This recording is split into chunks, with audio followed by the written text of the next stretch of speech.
my first thought when I heard the news was for the family. And this is like every other funeral and distinct from every other funeral. It's like every other funeral because the family is the family is the family. And it's distinct because they are having to bear this loss and sorrow in the glare of goodness knows how many people watching them around the world. And it's interesting what you say there. It's like every other funeral, but like every other funeral taking place in such unusual times and these restrictions under which it has to take place. I think that's and it's wonderful. I mean, the royal family, I think, has behaved superbly in saying, I mean, I'm sure if they'd said, well, you know, this is the head of state, we have to do things a bit differently. But they've just kept to the rules.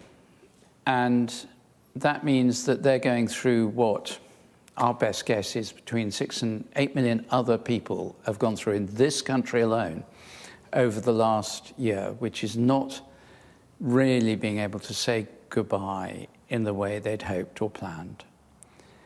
And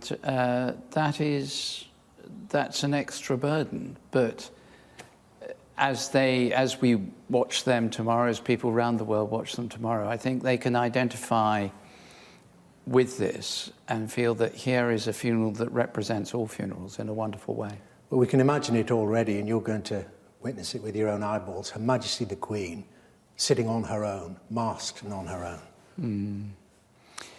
Yes, I never fail to be admiring of the way Her Majesty behaves. It's been one of the greatest privileges of this role is to get to know her a little bit. But she will be sitting on her own and masked.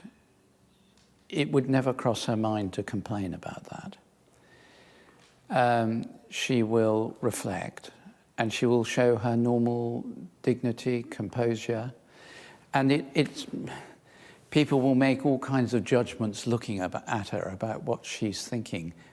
We can't do that. You can't do that at any funeral. You never know what people are thinking.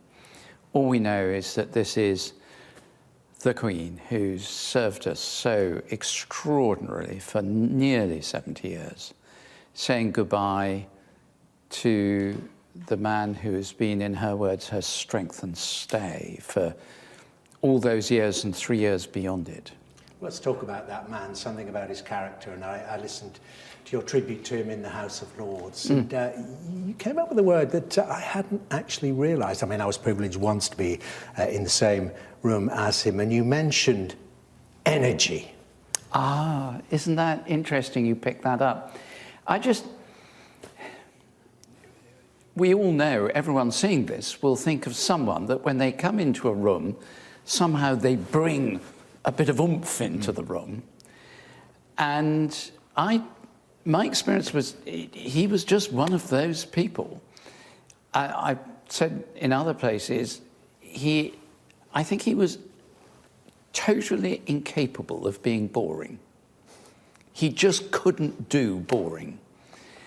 And one of the stories I heard of him going to a school and having to do an impromptu chat to a bunch of students in their teens, and just absolutely having them in the palm of his hand, because he had that energy and commitment and vision. And that is a huge thing to lose. And he was a deep thinker. Let's talk about theologically. You must have had discussions with him about the nature of faith. Well, yes. I said in the House of Lords that one of the rites of passage in your early years as a bishop is you get invited to Sandringham to preach in January. Normally with a barbecue on the Saturday evening, which in North Norfolk in January and then you preach on the Sunday morning and you have lunch with them. The experience is really of being put on the spot, perfectly politely, I mean, not aggressively, but what do you mean by this? And so wrote this, and how do you respond to that? And have you looked at it this way? And he draws on his, or he drew on his decades of experience across the world with other faiths, with deep reading and profound thinking to explore, usually at greater depth than most of us had done in the sermon. And just back to the nature, what we do know, the nature particularly of the procession and of the service itself.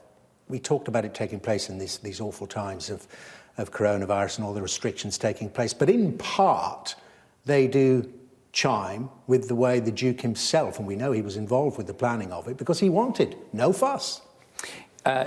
He was more than involved in the planning of it. He was involved in every detail of it.